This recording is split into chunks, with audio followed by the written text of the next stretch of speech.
sabiduría de poder verlos nuevamente.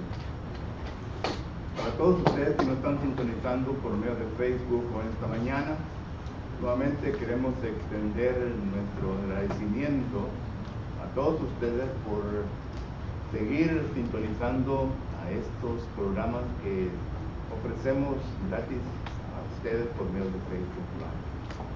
Queremos invitarles para que venga y esté con nosotros cuando tenga tiempo. Si usted vive aquí en la ciudad de Edinburgh, estamos localizados en 4002 East Richardson Road, ya sabe bien, aquí en la ciudad de Edinburgh, Texas.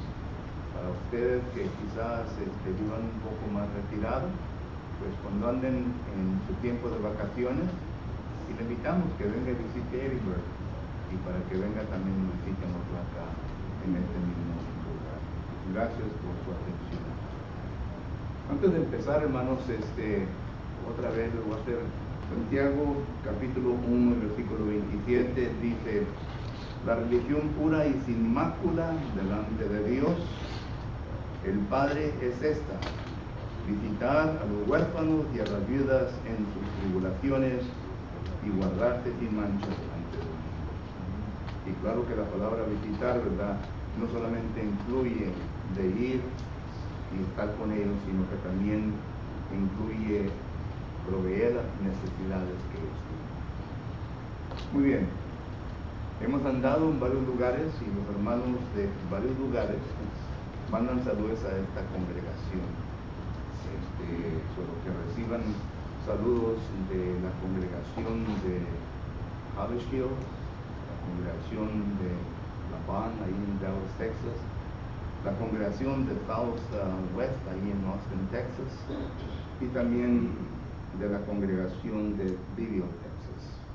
No sé si usted recuerda que hace tiempo atrás el hermano Leroy González falleció y su cuerpo fue cremado, pero tuvieron una ceremonia memorial para él. Me invitaron para que llevara a cabo esto ahí en Video, y pues ahí tuvimos jueves, y pues ya llegamos ya tarde a la casa, ¿verdad? Y pues preparamos para todo. La girl no está conmigo. Sí. Anda cansada, dijo que andaba cansada y quería descansar. Solo que, por favor, les pido las oraciones por ella y por este servidor suyo, ¿verdad? Para que podamos continuar con el llamamiento que el Señor nos ha dado tanto a ella como a este servidor suyo. Y pues de nuestra parte, y mi esposa, hermana Linda, nuestras más sinceras pésames a usted y a su familia en la esperanza. Bendito y eterno Padre, en esta ocasión, eterno Dios, sabemos bien el propósito por el cual nos hemos reunido. Y estamos listos y preparados, eterno Dios, para poder abrir nuestras Biblias y continuar nuestro estudio sobre el Evangelio según Juan. Te doy gracias, eterno Padre, por la oportunidad que nos presenta. Sin embargo, eterno Dios, reconocemos que sin usted, eterno Dios, sin su presencia, nosotros no somos nadie, y por lo tanto necesitamos de su ayuda continuamente, para que así lo que podamos escuchar de su palabra que usted nos ha dejado, no solamente podamos llegar a un conocimiento pleno de ello, eterno Dios, sino que nos podamos examinar a sí mismo, y si acaso algo hay que falta en nuestra vida, que lo podamos corregir, eterno Dios, que podamos asimilar la enseñanza en nuestra vida, para que así nuestro camino, eterno Padre, pueda ser mucho más mejor delante de usted. Te pido por la familia de nuestra hermana Linda Álvarez, que en estos momentos, eterno Dios, todavía necesitan la confortad de su palabra, y le ruego pues que les ayude durante este tiempo de dolor. También por la familia Castro, eterno Dios, que ha perdido un ser querido, que también esté con ellos, con la familia de Leroy, eterno Dios, también González, que usted esté con ellos, eterno Padre. Ayúdenos, eterno Dios, para que podamos comprender que la vida aquí en este mundo solamente es un vapor, una nublina que parece y luego sigue de existir, eterno Padre. Ayúdenos para comprender eso, para que podamos hacer preparativos, para que así, eterno Dios, podamos un día continuar estando con usted por una eternidad. Padre eterno, esta mañana le ruego por este servidor suyo, que usted me dé las palabras adecuadas para poder comunicar los pensamientos que usted me ha puesto en mi mente y corazón, al meditar sobre esta porción de escritura a la cual le vamos a dar lectura en esta mañana. Te ruego pues que esté con todos nosotros. En Cristo Jesús te ruego y te pido por todo esto. Amén. Y pues también le quiero dar gracias a los ancianos y al hermano Juan Luna por haber tomado lugar mientras que yo estaba ausente. Bueno, andaba en otro lugar, ¿verdad? Haciendo la obra del Señor. Muy bien, Juan, el Evangelio de Juan, en el capítulo 1, y todavía estamos viendo la porción de escritura que nos habla sobre la preexistencia de nuestro Señor Jesucristo. ¿Okay? Estamos considerando que el Evangelio según Juan es un libro que el propósito de él es de demostrar la divinidad de nuestro Señor Jesucristo, de darnos a entender que sí, Cristo poseyó una naturaleza humana, pero fue con propósito. Pero aún así que Jesucristo es Dios, que Jesucristo es divino, y por lo tanto miramos nosotros que el libro de Juan es escrito con la intención de identificar a Jesucristo, no solamente como una persona eterna, sino también para demostrar a Jesucristo como una persona divina.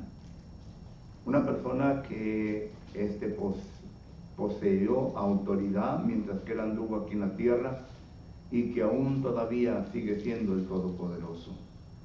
Esto es lo que nos enseña estos versículos del 1 al 18, ¿verdad? Pero ahorita estamos queriendo estudiar la porción de versículos 9 al 14. Y note lo que dice la palabra del Señor en estos versículos. Juan, el Evangelio de Juan, capítulo 1, versículos 9 al 14. Dice: aquella luz verdadera que alumbra a todo hombre venía a este mundo. En el mundo estaba, y el mundo por él fue hecho, pero el mundo no le conoció. A los suyos vino, y los suyos no le recibieron. Mas a todos los que le recibieron, a los que creyen en su nombre, les dio potestad para ser hechos hijos de Dios, los cuales no son engendrados de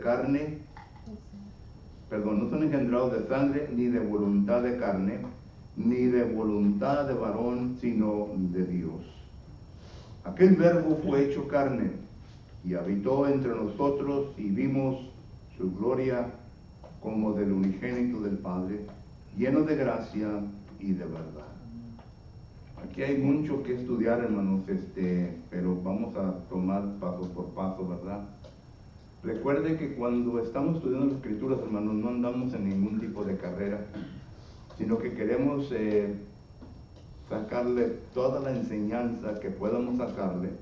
Y yo sé bien que lo que yo le voy a sacar de estos versículos, quizás venga otro hermano mucho más preparado y le pueda sacar mucho más, porque el estudio de la palabra del Señor pues es profunda, y podemos nosotros mirar, ¿verdad?, varias cosas. Solo que esta porción de escritura le he titulado Cristo viene al mundo, o vino al mundo. Cristo vino al mundo. Recuerde que los versículos anteriores habla de la preexistencia, pero estos versículos aquí ya está hablando de que Jesucristo, siendo eterno, vino al mundo. Y aquí primeramente miramos nosotros, hermanos, concerniente a la enseñanza de la palabra griega, kenosis. ¿Ok? Esta palabra simplemente quiere decir de que Jesucristo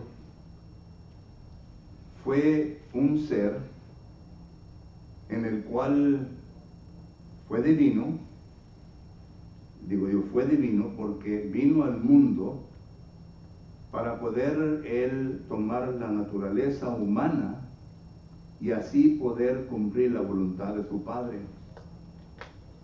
Ningún ser humano hasta este momento pudo cumplir la voluntad de Dios. Se necesitaba a alguien que pudiera venir para poder, número uno, cumplir la ley antigua, la cual Jesucristo, miramos nosotros que la cumplió. En Juan capítulo 19, versículo 30 y 31, me parece, dice Jesucristo, consumado es. ¿Qué fue lo que vino a consumar? ¿Qué fue lo que vino a cumplir? Bueno, la ley de Moisés. Porque la ley de Moisés no trajo salvación a nadie, sino que únicamente fue con el propósito de acusar al ser humano de pecado. Pero no había nada que pudiera quitar el pecado del ser humano. ¿Se recuerdan bien en Jeremías capítulo 2, en donde Jeremías el profeta dice que ni aún la lejía más poderosa en ese tiempo podía quitar el pecado del mundo? No podía. Y también tenemos textos como Hebreos capítulo 10 y versículo 1 en adelante, en donde nos da a entender el autor de este libro que los sacrificios que se llevan a cabo en el Antiguo Testamento nunca pudo perfeccionar al hombre. Es decir, nunca lo pudo traer a un punto de perfección. Y claro, ¿verdad? Cuando hablamos de un punto de perfección, estamos hablando de quitar el pecado del ser humano.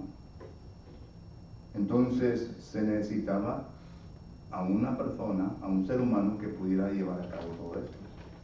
Y Jesucristo fue tal persona. Por eso Juan el Bautizador en Juan capítulo 1 versículo 29 dice: he aquí el Cordero de Dios que quita el pecado del mundo. Mateo capítulo 1 versículo 21 y versículo 23 también nos da a entender que Jesucristo había de quitar el pecado del ser humano. Y claro que estos versículos son versículos declarativos, no descriptivos, es decir, no describen la manera en cómo Jesucristo lo hace. Simplemente nos está demostrando de que el pecado se iba a quitar de encima. Y Hebreos capítulo 8, versículo 12 dice que desde ese punto en adelante, Dios jamás se habría de recordar de los pecados nuestros. Porque usted recuerda que en el Antiguo Testamento, en ese capítulo de Hebreos, capítulo 10, dice que aún conduciéndose en los multisacrificios que se llevan a cabo, siempre había un recordatorio, dice el autor, de los pecados del ser humano. Es decir, que no se quitaban. Siempre estaban ahí los pecados. Y estos pecados que estaban ahí, ¿verdad? Romanos capítulo 3, que el versículo 24 y 25 dice que Dios los pasó por alto. Cuando una persona llegaba a aceptar la promesa de Dios. Y claro, bueno, aquí ya entramos en nuestro tema, pero no quiero hacer esto. Pero miramos nosotros, esta es la palabra kenosis, en donde Jesucristo viene al mundo. Y para venir al mundo, ¿verdad? Hay varias cosas envueltas que en ocasiones son muy difíciles de explicar. En otras palabras, yo tengo que tener cuidado de decir, bueno, Dios no vino a dejar sus poderes, porque eso no sería correcto. Porque cuando Jesucristo vino a este mundo, Jesucristo vino con toda la plenitud de la deidad. Esto lo dice Colosenses 2:9. Y también lo dice Juan capítulo 3, que en Cristo habitaba completamente el Espíritu de Dios. Eso quiere decir que era Dios. Y constantemente cuando Él anduvo aquí en la tierra, Él declaró que Él era Dios. Juan capítulo 10, versículo 30 dice: y hoy el Padre uno somos. Y claramente miramos en otros textos donde nos enseña, ¿verdad?, que Jesucristo es Dios. Entonces la pregunta, ¿cómo pues entonces podemos nosotros explicar este concepto de que Jesucristo se convirtió en un ser humano? Porque así se convirtió en un ser humano. Filipenses capítulo 2, versículos 5 al 8 nos habla a nosotros de que Jesucristo se convirtió en un ser humano para poder venir, dice Lucas 19:10, para poder venir a salvar lo que se había perdido. Entonces, ahí está la dificultad. Hombres eruditos han tenido problemas en poder explicar este punto. Y yo no me creo como una persona erudita, ¿verdad?, para explicar este punto, pero sí existe el kenosis. ¿Cómo vino el Espíritu Santo sobre María? Bueno, yo solamente puedo enseñar lo que dice Lucas 1:35. Vino sobre ella y plantó la semilla divina. No en una manera como usted y yo lo conocemos hoy en día. Para que haya nacimiento de una criatura, ¿verdad?, el esposo y la esposa tienen que unir, y por lo tanto el esposo planta la semilla, la mujer concibe, y Salmo 139 dice que 9 meses, y luego viene el bebé. Esto no ocurrió con María, sino que el Espíritu Santo vino sobre ella y plantó la semilla. Y esto es lo que puedo explicar, porque no me puedo meter más profundo en esto. Y al hacer esto, entonces Jesucristo ya viene a nacer. Él pasa por el proceso de 9 meses, viene a nacer. Y al nacer, entonces ya Él viene a poseer la naturaleza humana. Y Satanás se dio cuenta de esto. Por eso Satanás, inmediatamente que Él fue bautizado, ¿qué pasa? Satanás va detrás de Él, va y lo tenta.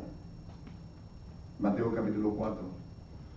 Entonces miramos nosotros que Jesús se convierte, no solamente fue Dios, pero se convierte también en un ser humano, ¿ok? Y ahí está el montón de escrituras que acabo de dar, hermanos. Espero que estén tomando notas, si no, ojalá que tengan una buena mente. Pero ahí está, entonces ya miramos nosotros a Jesús como un ser humano. Un ser humano que vino al mundo, pero que ya se había profetizado de que al venir a este mundo, ¿verdad?, Él no iba a pecar. Ahora, cuando leíamos nosotros ¿qué pasaje es? Isaías, me parece, capítulo 7, versículo 14. Isaías capítulo, recuerden que el libro de Isaías es un libro profético que habla de Jesucristo, pero no te lo que dice el 14. Por tanto, el Señor mismo os dará señal. He aquí que la Virgen concebirá y dará a luz un hijo y llamará su nombre Emmanuel. Este es el pasaje, ¿verdad?, que nosotros leíamos en Mateo capítulo 1, versículo 23. Por eso lo podemos colocar bien, que se está refiriendo a Jesucristo. Pero recuerde que en Isaías había profecías doble, que le llaman. Se refería a algo inmediato, pero también se refería a algo en el futuro. ¿Okay? Y luego dice, comerá mantequilla y miel hasta que sepa desechar lo malo y escoger lo bueno. Noten el desarrollo de Jesucristo. Jesucristo tuvo un desarrollo igual que usted y yo. Llegamos al punto, ¿verdad?, de discernimiento. ¿Y cuál es? Cuando llega uno a la juventud. Eso claramente lo dice Proverbios 22:15, Génesis capítulo 8, versículo 21. Llegamos a ese tiempo de discernimiento en donde podemos desechar lo malo y escoger lo bueno. Pero no te lo quise el versículo 16. Porque antes que el niño sepa desechar lo malo y escoger lo bueno, la tierra de los 2 reyes que tú tienes será abandonada. Ya entra en lo actual, es decir, lo que está refiriendo en el contexto, en ese momento. ¿Ok? Pero miramos nosotros, ¿verdad?, que aquí miramos que Jesucristo, o más bien que la Escritura nos está dando a entender que Jesucristo tuvo la voluntad de rechazar. Tuvo la voluntad de rechazar lo que se le estaba enseñando. Porque recuerdo que dice Lucas capítulo 2, versículo 41, que Jesucristo aprendió, tuvo un proceso normal de aprendizaje. Él aprendió las Sagradas Escrituras.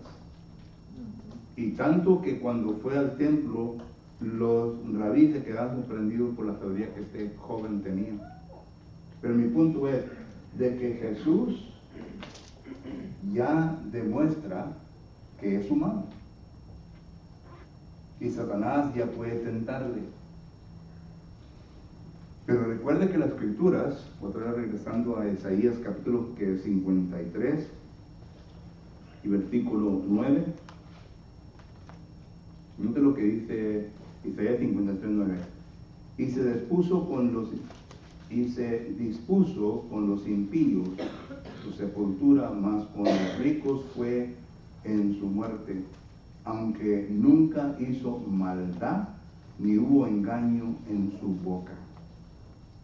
Es una profecía que está refiriendo a Jesucristo. ¿Cómo sabemos? Porque Primera de Pedro, capítulo 1, versículo 22, nos habla de eso.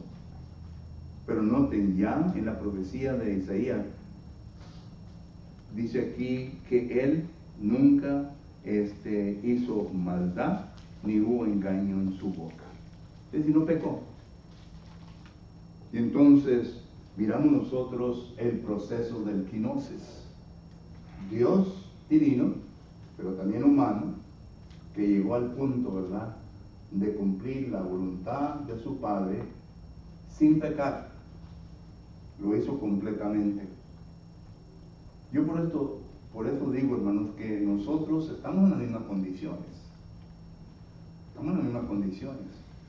Pero todo depende, ¿verdad?, qué tan fuerte sea la palabra en nuestra vida, en nuestra mente, como dice Colosenses 3:16, para que podamos suprimir. Ahora sí, yo uso la palabra suprimir porque ya estoy hablando del ser humano, de suprimir las concupiscencias, es decir, la tentación. Pero si uso la palabra suprimir en Jesucristo, ¿verdad?, ya entonces le estuviera dando una diferente connotación, ¿verdad? Es decir, diferente significado. ¿No creen ustedes? Brothers, sisters, talking to you. Pero estoy explicando, ¿verdad?, lo dificultoso que es el kenosis. ¿Ok? Porque yo he oído predicadores que dicen, bueno, vino Jesucristo a suprimir. Jesucristo no vino a suprimir. Él no suprimió. Sino que para mí, ¿verdad?, Jesucristo siempre tuvo esos poderes, pero Él los puso aparte.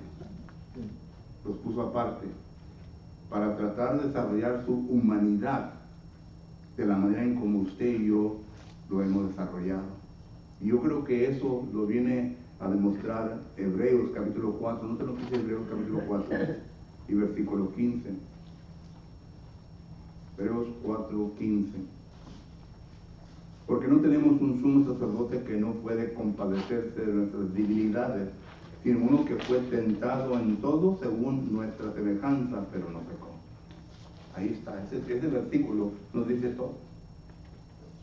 Solo que entonces la primera parte, ¿verdad?, miramos nosotros el kenosis de Jesucristo. Pregunta o comentario, hermanos. A lo mejor los confundí más, pero no fue mi intención.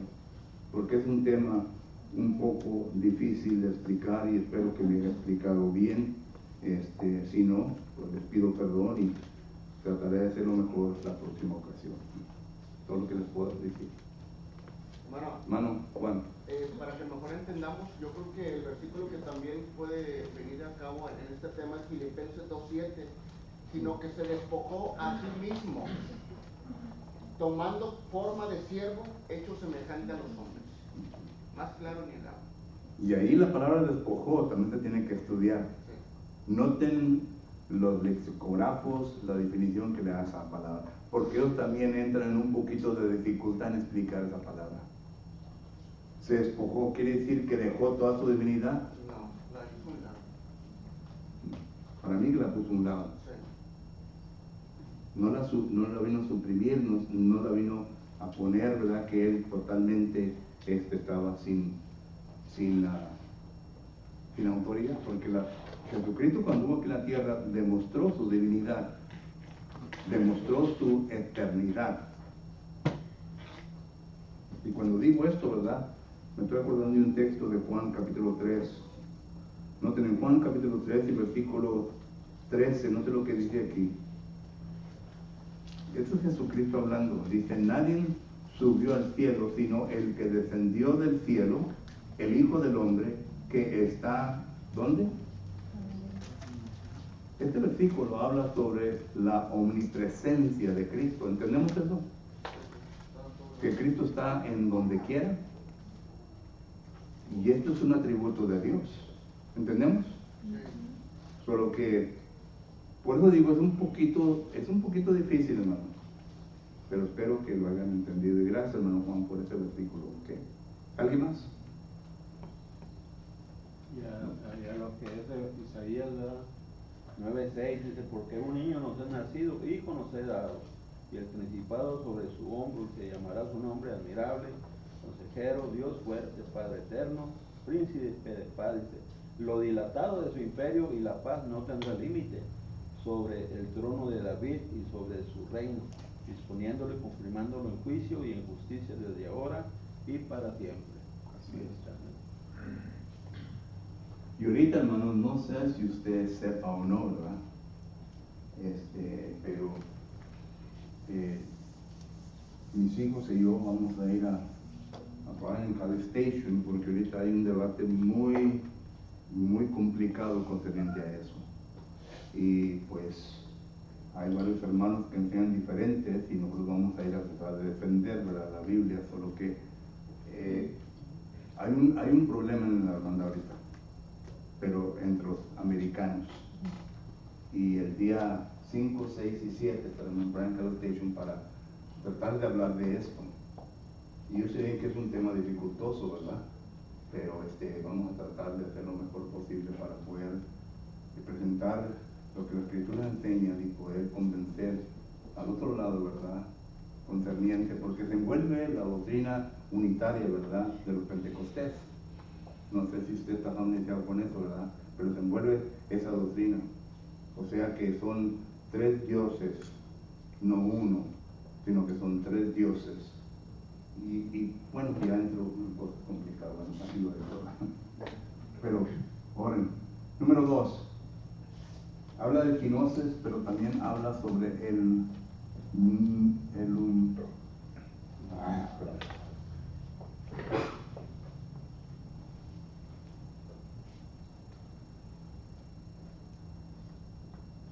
alumbramiento.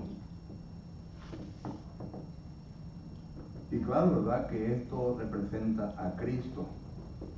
Cristo es el ¿qué? El verbo de Dios.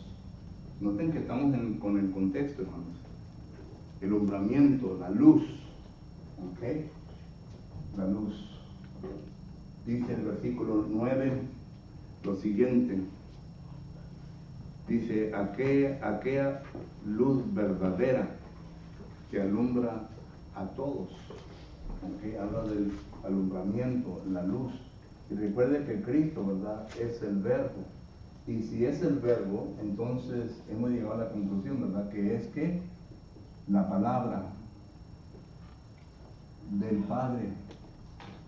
¿Ok? Es lo que dice Juan capítulo 1, versículo 1. Es la palabra del Padre. Entonces la palabra verbo quiere decir la acción del Padre. Y claro que la acción de Jesucristo, ¿verdad?, es por medio de la palabra que el Padre le ha dicho que Él dé. Recuerda que en Juan capítulo 1, versículo 17, dice que Jesucristo trajo la verdad.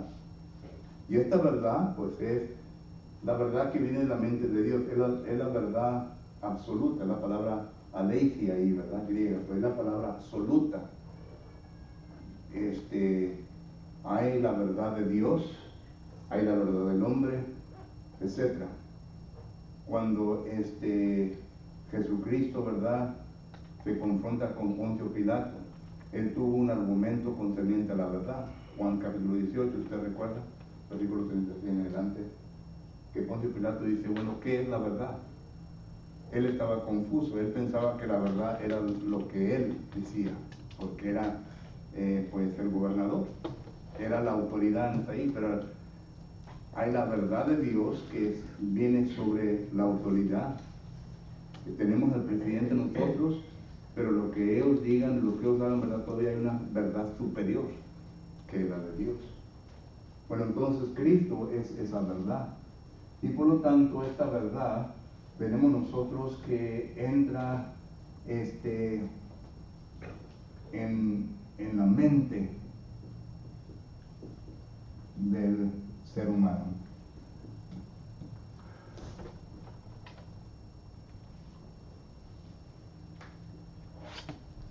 El mundo, según dice 1 Juan capítulo 5, versículo 19, está bajo el poder de ¿quién? Del maligno.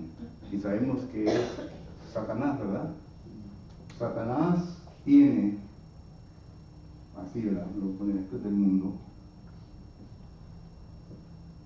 Y Satanás tiene al mundo. ¿Cómo sabemos? Bueno, lo describe Efesios capítulo 1, versículo 1 al 3. Lo describe 2 de Timoteo, capítulo 2 y versículo 26. Y también lo describe Hechos, capítulo 26 y versículo 18. Entonces lo que dice estos versículos. Y claro, también, ¿verdad? Podemos poner 2 de Corintios, capítulo 4, versículo 4. Noten, primeramente empezamos con Efesios 2.4. Perdón, 2 de Corintios 4.4.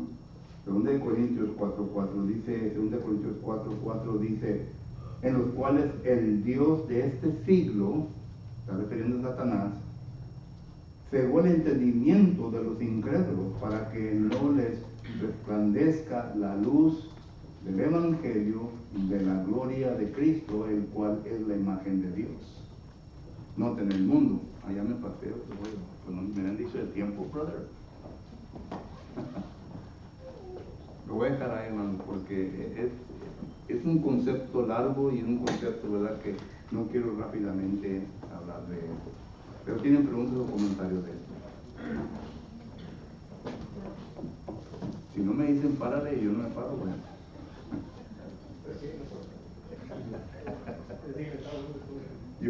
Yo pensé que estaban poniendo atención los timekeepers. Bueno, entonces aquí lo vamos a dejar, hermano.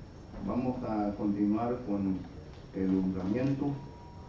Déjenme tomar una foto de esto porque pues no tengo notas y después de la guardia me ven. Pero aquí empezamos la próxima semana. ¿Ok? Gracias por su tiempo.